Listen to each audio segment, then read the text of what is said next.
Thank you for being here again today. And thank you, Anne and Leon and all, for your gracious hosting.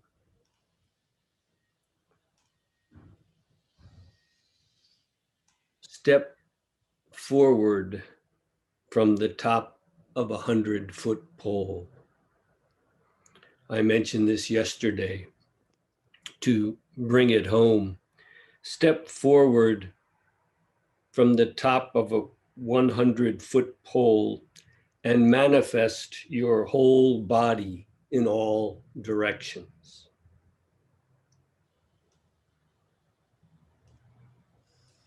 This well sums up what Zen practice is. To, first of all, ascend, go up, step by step, the pole of practice. And when we have gotten to the top, when there is no further to go, there is not one bit of dust. Even to say it's clear is a step away. There is, in a marvelous way, not one thing here.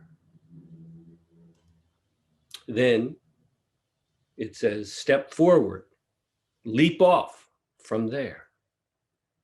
And well, manifest your whole body in all directions. Maybe even better to say, then your whole body is all directions. This final step, so to speak, is essential in Zen. Let us see what exactly that is. To practice properly, to perfect the paramitas, as it said, the different ways of practicing in this life. To hone and perfect our practice, the physical posture, the breath,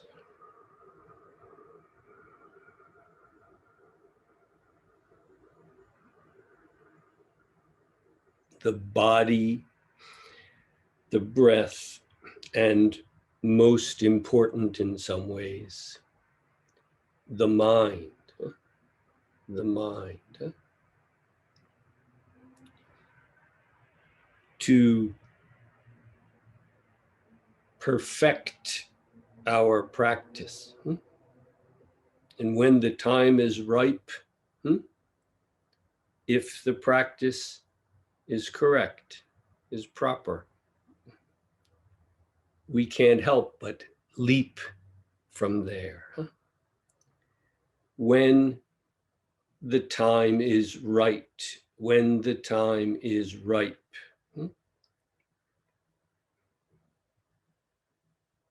Tell me, when is that? When is that? When is that?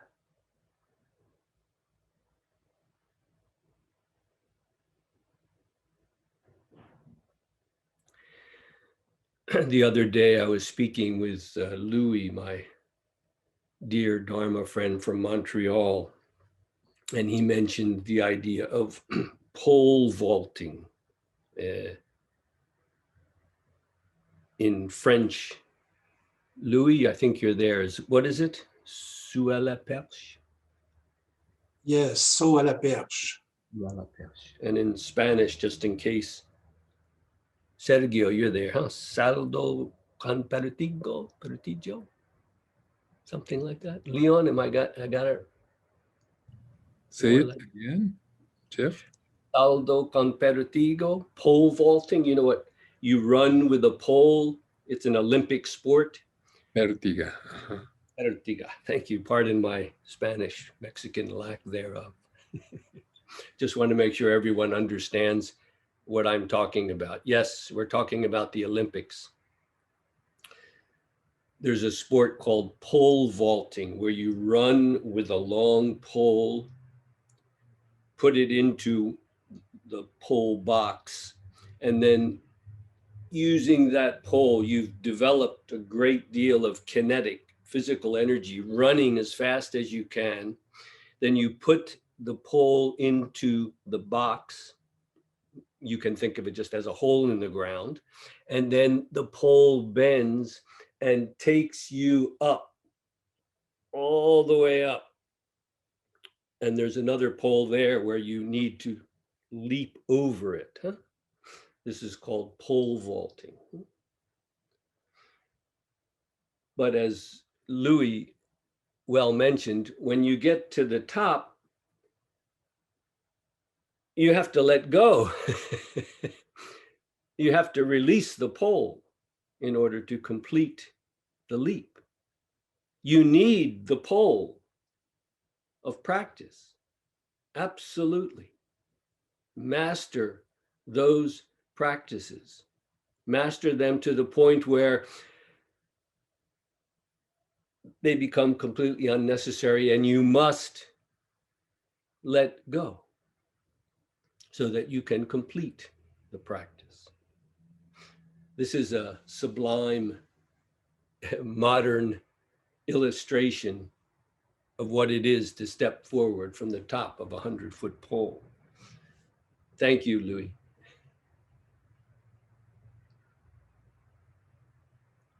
Again, first we must patiently and humbly climb that pole. Yes, in America, we used to call this the grunt work.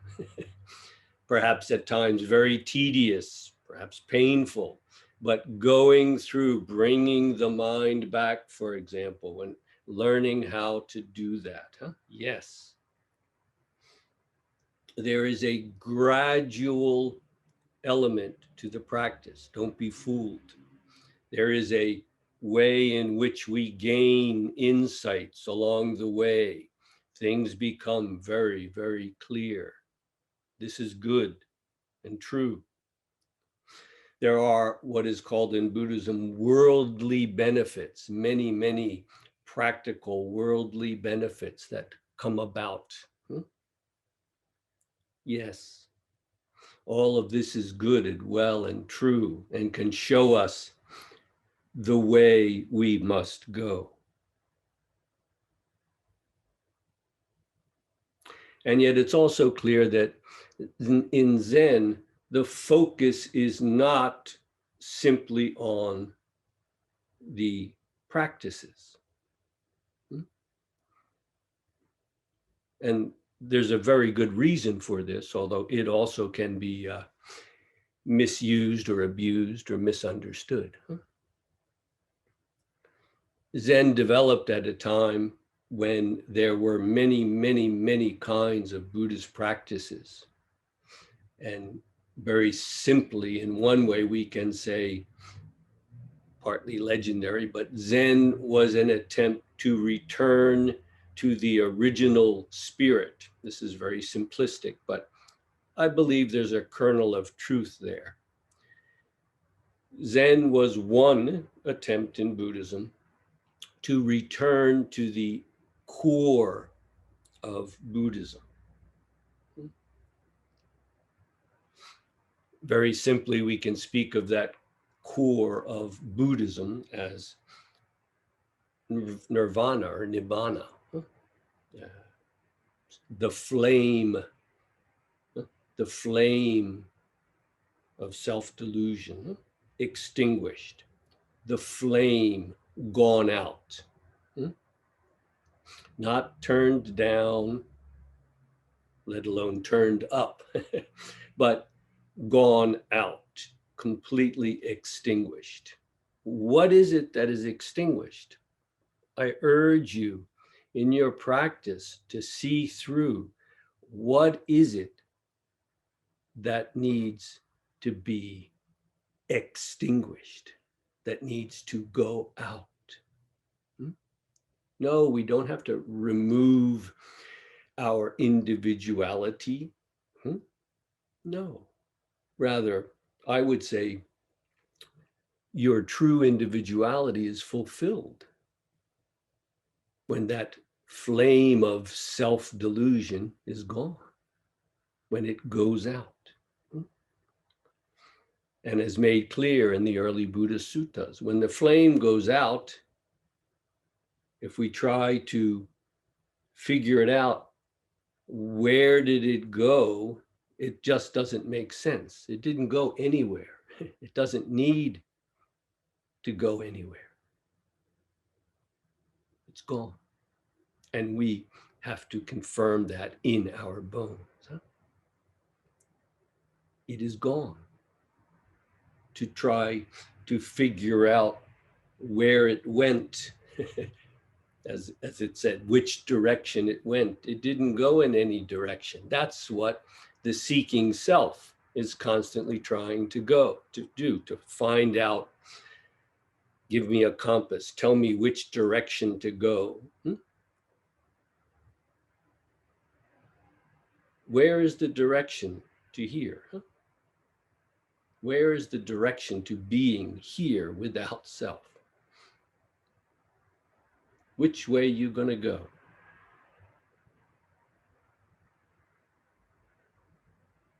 That's why Buddhism is identified as nirvana or nibbana. It's the end of the self seeking something somewhere, somehow.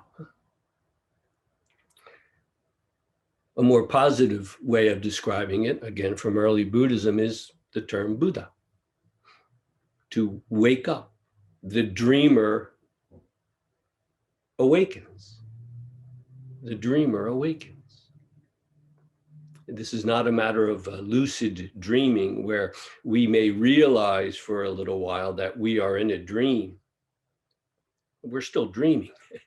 The point of Buddhism is Buddha. To wake up from the delusion of this split self, as mentioned yesterday. To wake up. And once we wake up, we see for the first time what the dream is, the nightmare. It's clear.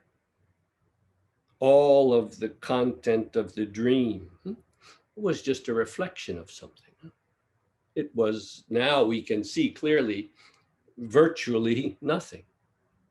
Being afraid in that nightmare, it was just a dream.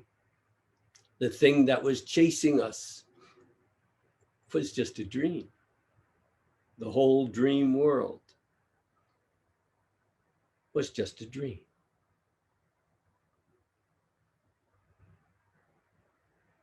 And what's the difference now? The only difference now is the dreamer is now awake. We don't go to another world. We don't need to go to another world. We just have to stop running toward or away from things and come home to this. That's, in a sense, what waking up really is. Not from the dream state, but waking up from the delusion that the self creates in being split. To wake up. This is a fundamental, as is the flame extinguished. These are fundamental ways of expressing the basic teaching of Buddhism. I urge you to make this clear in your own practice, in your own bones.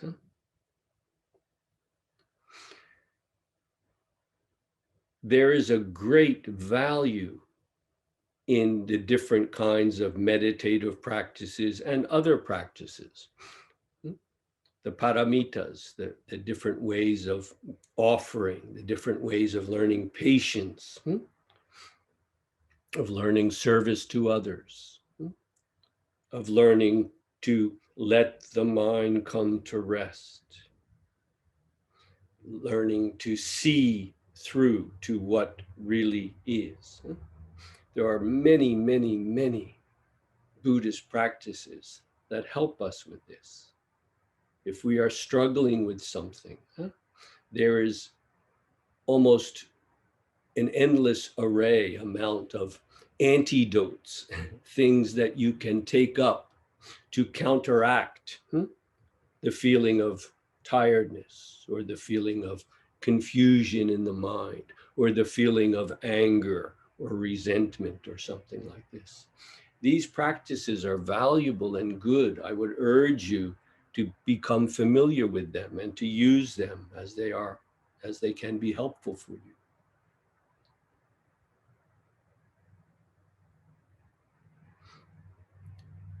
It can be a danger. One of the dangers of Zen practice is and I know I speak from experience because I did it for years, you tend to ignore all those other worldly benefits, so to speak, and simply go for this awakening thing.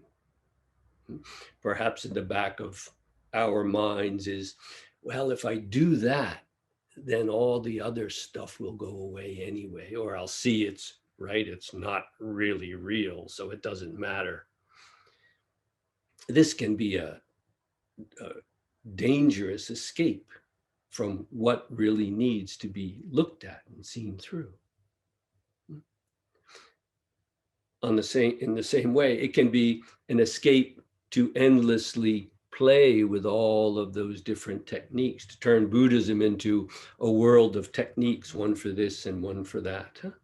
Those techniques have their place to help us see who and what we really are. Those techniques are not wrong.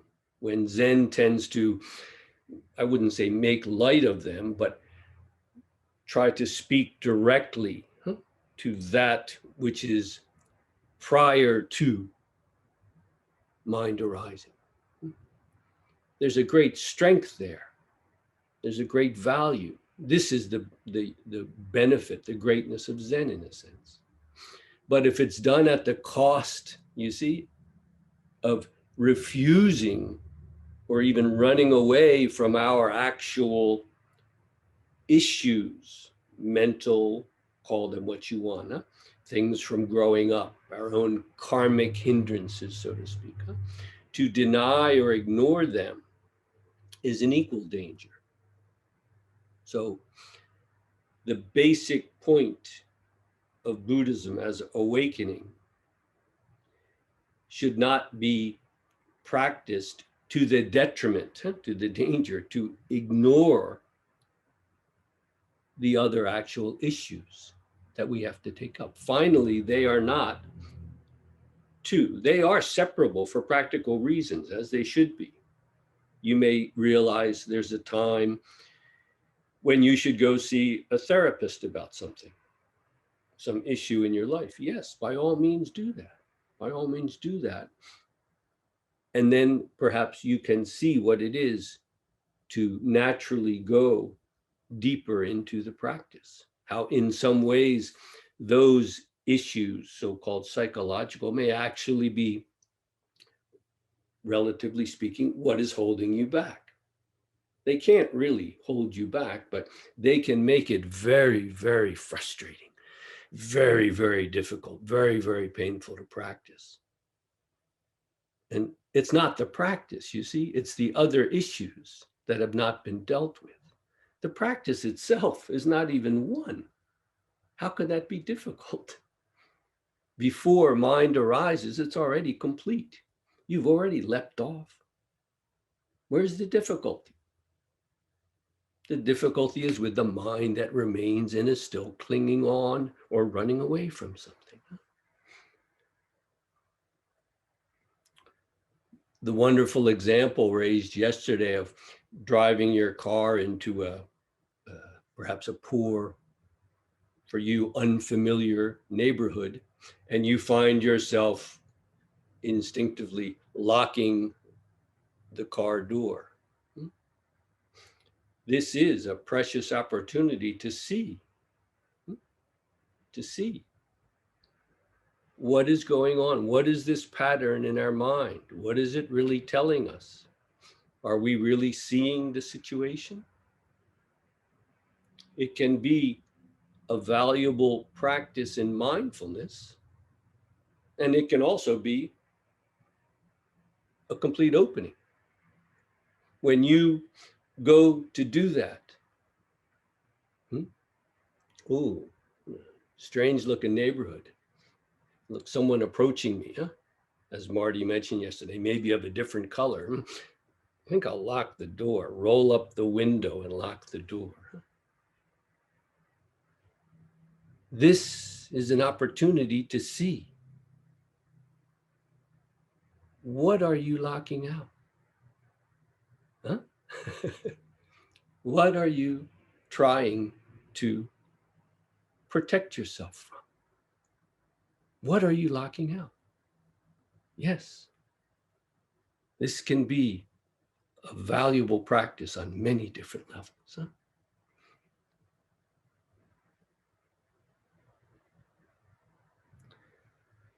There's an incense stand that the senior monk uses in a retreat center in Germany near Munich. Tannenhof, it's called. We've been there for many wonderful retreats. And as far as I know, usually this incense box, it's where the senior monk in the monastery would have his wooden clappers, and also a place where he would have, there's a drawer with incense, and used to be matches, now there's a lighter, and they light the incense, and there's a stand, you put the incense in. And in olden days, of course, that was how they measured the time of a sitting. Now they actually use a clock, but still that incense stand is used. It's a kind of a symbol of the authority of the senior monk. Often after he lights the incense, hits the wooden clappers, rings the bell, starts the zazen, he will then get up, take a stick, the keisaku, or in Soto Zen, well, in Rinzai we call it keisaku, or kyosaku in Soto. And he will go around and he will hit people who may be falling asleep or not focusing enough. He will hit them with a stick in a ceremonial way. They bow to each other before and after, but he will hit them. I mention this because usually there's nothing written on this incense box, but in the one at the Tannenhof outside of Munich, Germany, it actually has 3 Chinese characters written on it, which says, seeking itself is going astray. Seeking already astray. To seek itself is to go astray. A very basic Chinese Zen teaching. Huh? Do you see what it really says? This is the place where the senior monk gets up and goes around and hits people. Meanwhile, it says right in front of him, seeking itself is going astray.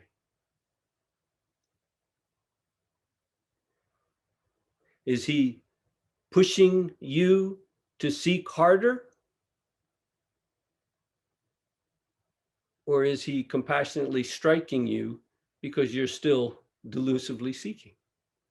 Consider well what it is to truly seek. Huh? If there's anything to seek, I would say awakening is seeking and finding itself in each and everything. That's the practice of going up that pole. That is the practice of when the time is right, it must be done. It will be done. Leaping off from that, leaving not a trace, not a trace.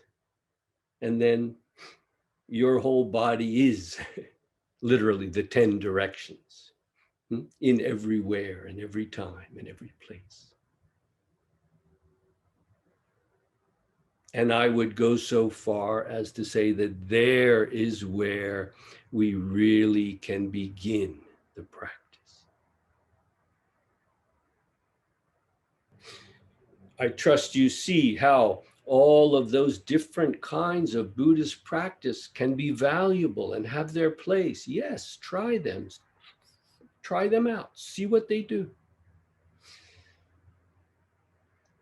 But also see clearly why Zen, in a sense, does not focus on that. What finally does it focus on? Well, as a preliminary practice, practically speaking, going up that pole, it is a matter of gathering all together into one through sustained, humble, patient practice. Gathering all into one, letting it all fuse, coalesce into one until it becomes clear that this practice that you have done, bringing it all together, it finally becomes clear it is all already one. You're not bringing it into one.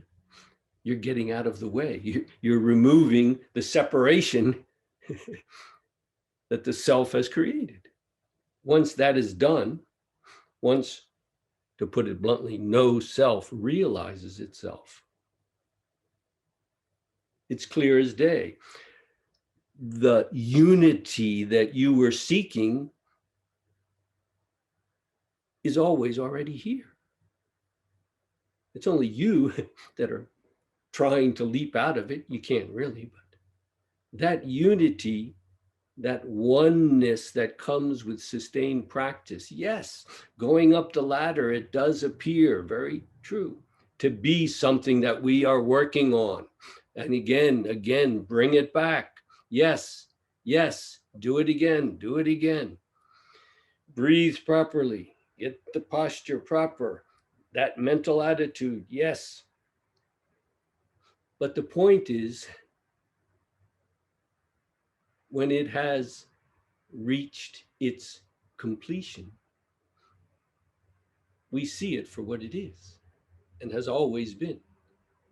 We're not trying to create some kind of special state.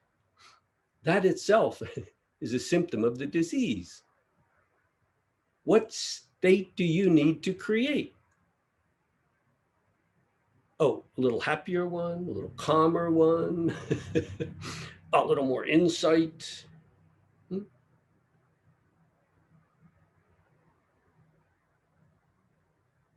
To see right here what this is. And you don't go running off seeking something again.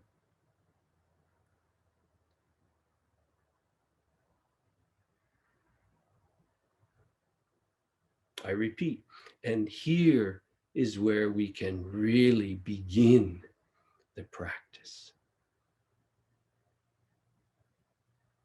In this sense, the wonderful sense in which practice is endless, not because you never let go of yourself. Oh, you must. It's already done. That delusion cannot continue unless you feed it. Oh, it will be done. To give all of ourselves in the practice. It's just a matter of time. If we are practicing properly, if you're not, if something's going wrong, see what is wrong and correct it. That's what the value of a one-on-one or proper guidance is about. You have to come to it for yourself, but another can help to mirror or to show where something may be lacking. By giving ourselves to the practice, naturally, you come to see what is.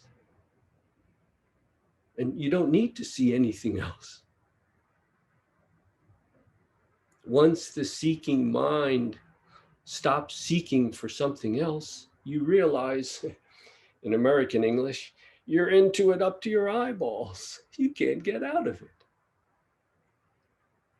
But as long as you split it and then chase after it or run away from it, the cat will continue chasing its tail. The mind will continue tiring itself out and then saying, oh, the practice is so difficult. No, it's not. It's you escaping from the practice that's difficult. There's nothing simpler. It's not always easy, but there's nothing simpler than this. It's not even one. Again, to realize in yourself, in your own bones, not just in your head, the imperative, in other words, what must be done. There is no other alternative. This is what must be done. Imperative. It is inevitable. And when you really give yourself, it's irresistible. It's irresistible. There's nowhere else to go. There's nowhere else to go. Use those techniques, meditative and otherwise. Use them well. Use them thoroughly. And when the time is right, you'll know. Let go.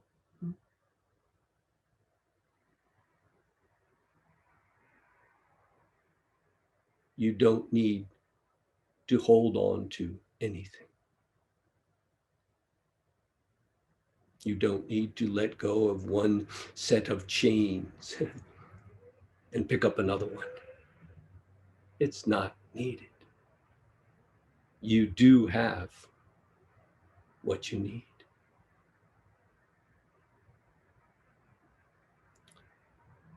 Please feel free to stand up and stretch for a few moments. Then try, if you have a question, feel free. Make it as precise and concise as possible for the benefit of everyone. Please feel free to stand up and stretch. Thank you for listening so intently. Thank you for that. It was very helpful. I just wanted to add, I think that there are two directions. As you say, you can use all of these meditative and other Buddhist and other techniques to inform how one climbs the pole. But I agree with you, and I want to stress how important it is for that fundamental shift in standpoint from self to seeing through the split self to no self is. And when that standpoint changes, even then, there may be moments when you're in the poor neighborhood and you see somebody and you push your button down. And it's so valuable because now you are in a position in which your standpoint, your fundamental standpoint is that there's no separation. And so that anything that fosters separation now automatically is something you jump away from. And so in a way, it's not only that you do what needs to be done, but I put it, you undo what needs to be undone. Thank you. Jeff, thank you for that wonderful talk. I wanted to ask you about love, and it relates to what you said at both the beginning and the end yesterday, beginning yesterday and ending today, about giving all of yourself to the practice. When we were discussing that somewhere else, some other time, you referred to love, and my heart leapt up because I find love a great motivator. I've been in love, I've given birth, I've failed at love, I've tried to build community, and it's a great driver for me. And sometimes I find it easier to be motivated by love than some of the other stuff that actually seems quite abstract and paradoxical, but abstract and hard to get a handle on. So I just wondered how that sat with what you said yesterday and today. It's all love. I grew up as a wannabe hippie in the 60s. And up on my office in the university, I have a Woodstock poster. From Woodstock, I was there when I was 15 years old. I think Tina, who's probably here somewhere, my sister in the Dharma, gave it to me. It was actually 25th anniversary poster, you know, the same one, but they made it for the 25th anniversary. For those of you who don't know, in 1969 in the summer, there was a huge festival, Woodstock. Jimi Hendrix, Janis Joplin, the big names were all there. But it was also a time where young people were trying to find themselves and dropping a lot of things and maybe also picking up a lot of things. But it was a very wonderful experience. But on that poster, it says 3 days of peace and love. And after about 40 or 50 years of Zen practice, once in a while, when I look at that poster, I say, you know, that sums it up pretty well, doesn't it? Peace and love, not just 3 days either. Peace and love. Yeah, a love not just as some sentiment, huh? Love to me means being without self. There's nothing abstract about that at all. You know what I mean? How can you love if you still hold on to yourself? Can you? But I agree, those Buddhist and Zenistic terms can sound abstract. But don't hesitate to get in there and see, to crack that nut and see what's really in there. Is it an abstraction? Is it? Perhaps this too is the work of love, Maggie. Do you want to say anything else? Thank you, Jeff. That's wonderful. That's enough. I believe I'm not the only authority here on love, so if anyone else would like to speak up, please feel free.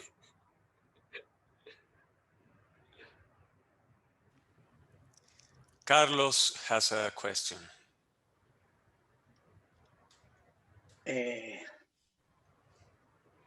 Carlos, you sent me an email maybe about 2 years ago. Right? 1 year. 1 year? And I wanted to be in your retreat, but Yeah. it was impossible. No. And this year we cannot because the COVID thing. It's good to see you at least online. Yes, yes. And here is also Christine that we talked together, remember? Please. Yeah, the question that I have really are two questions. In the same practice, when I am practicing, what I really want is to begin to reject all the thoughts that are coming up and try to enter in silence. And I can get that. Can I get there and stay there? But sometimes it seems that it has a little bit contradiction, because at the same time, the same teachings or even the psychologists, they are saying to you, do not avoid things. If you have some issues internally, you have to face them.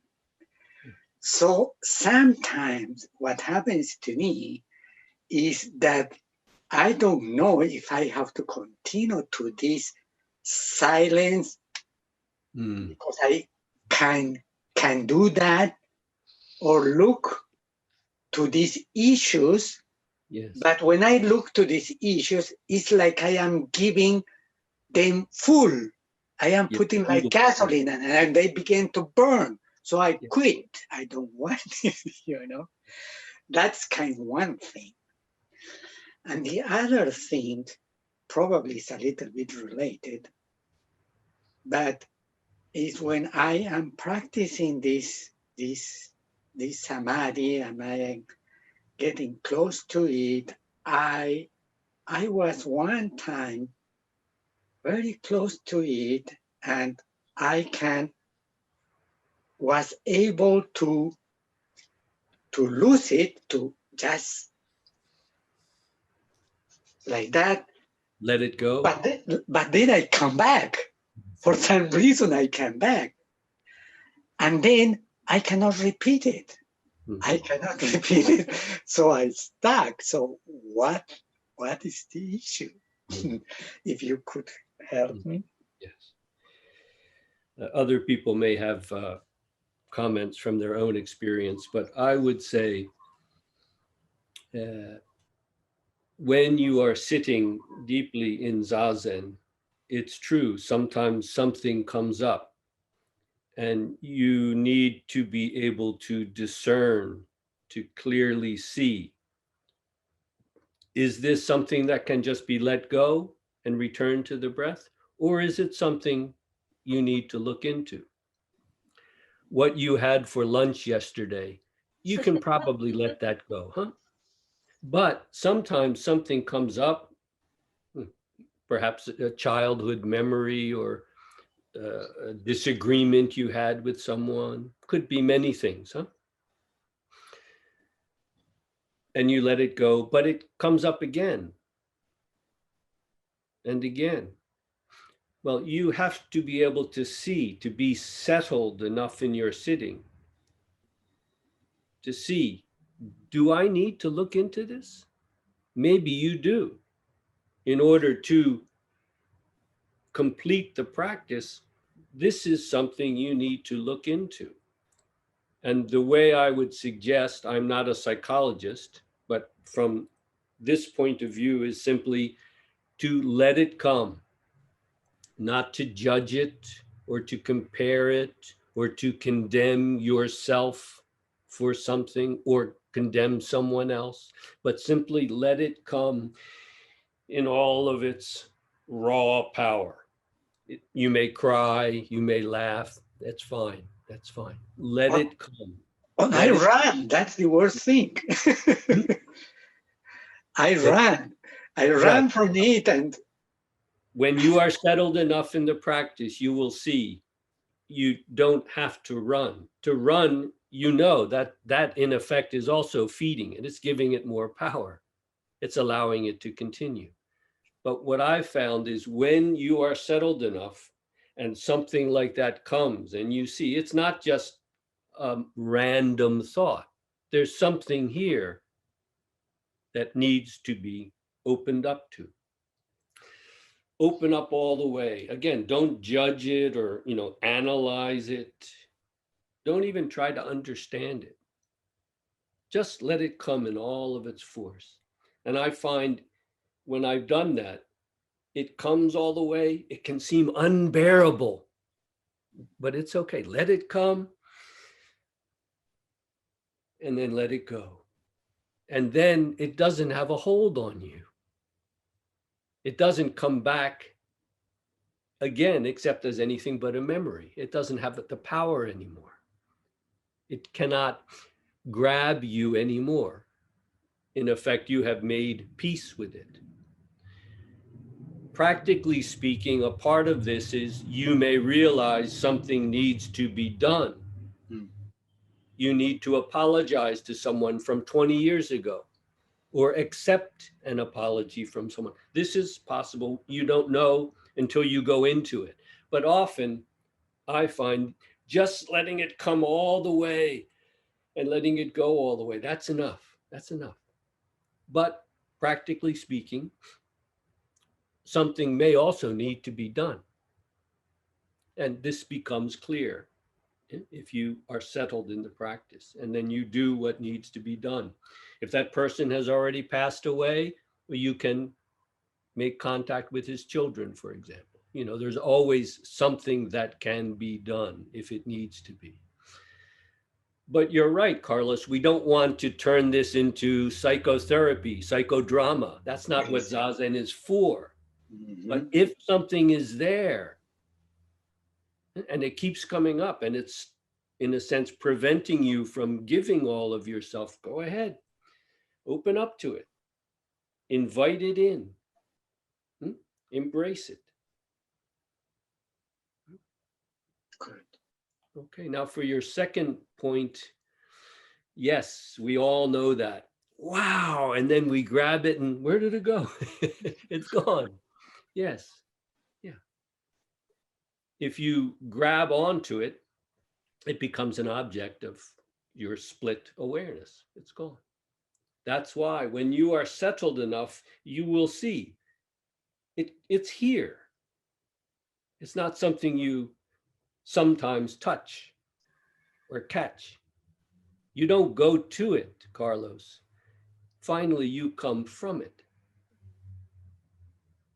Oh. Discover this in your own practice, okay? Yeah. I like the last thing you said to me. Now consider well in the depths of your own practice, Carlos. Okay.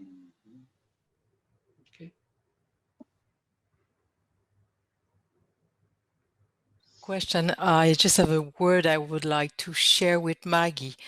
I think the Zen word for love is compassion. This is my translation. Jeff, I want to come back to something that you said yesterday, which is that death is under our feet. Could you develop that? It makes sense Yeah. to me, but I was talking about the self being split, okay? yeah, The self is, it doesn't have a split. It is split. That's what the self is. That's why it cannot come to rest. That's why it endlessly seeks to get away from something or to grab onto something. And it cannot come to rest because it is itself split. One simple way to see that in our actual life is, well, you're alive. But as long as you're alive, death is under your feet, isn't it? In other words, can you guarantee you will be alive in 5 minutes? Is this life you abstractly think of? Is that something that actually exists and will continue? Will it? Can you guarantee you'll be alive in 5 minutes? of course not.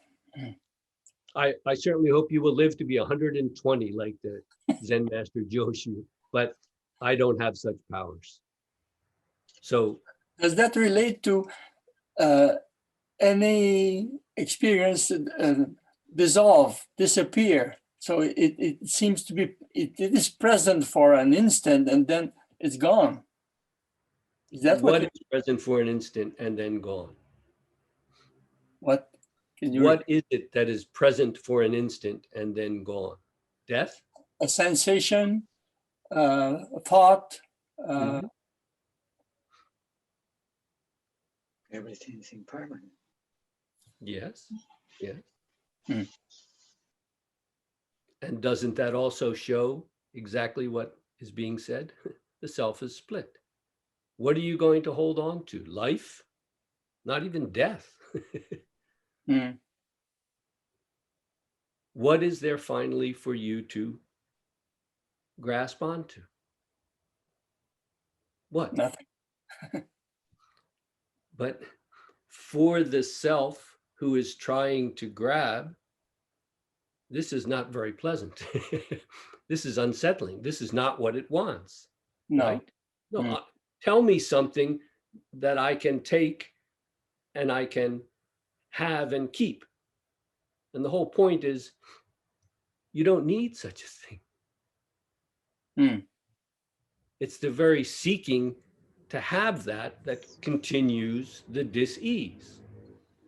You're not living, you're living dying, aren't you? There is no such What do thing. you mean when you say you're living dying? What Well, what we think of as our life is actually living, dying. We're one day older. We're also one day closer to death every day. There is no such thing as pure life. That is an abstraction. That is an abstraction. And so Buddhism speaks of the one great matter of life and death, not death. Death is not the problem. Life and death is the problem. You follow? Not completely. The self seeks for life and it seeks to escape from death. This is just one part of its being split. But can it do that? No. It cannot live fully because it's split. It can't even die fully.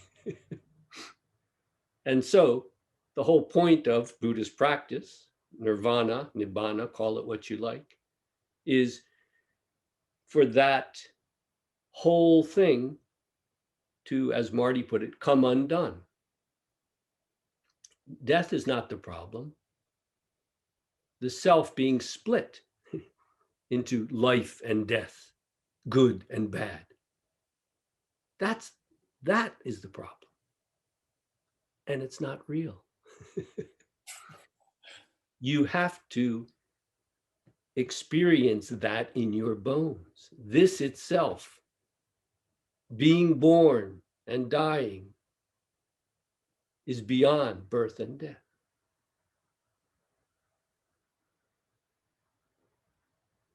Oh. Chew on it for a couple of months and then get back to me, okay? Okay. Thank you.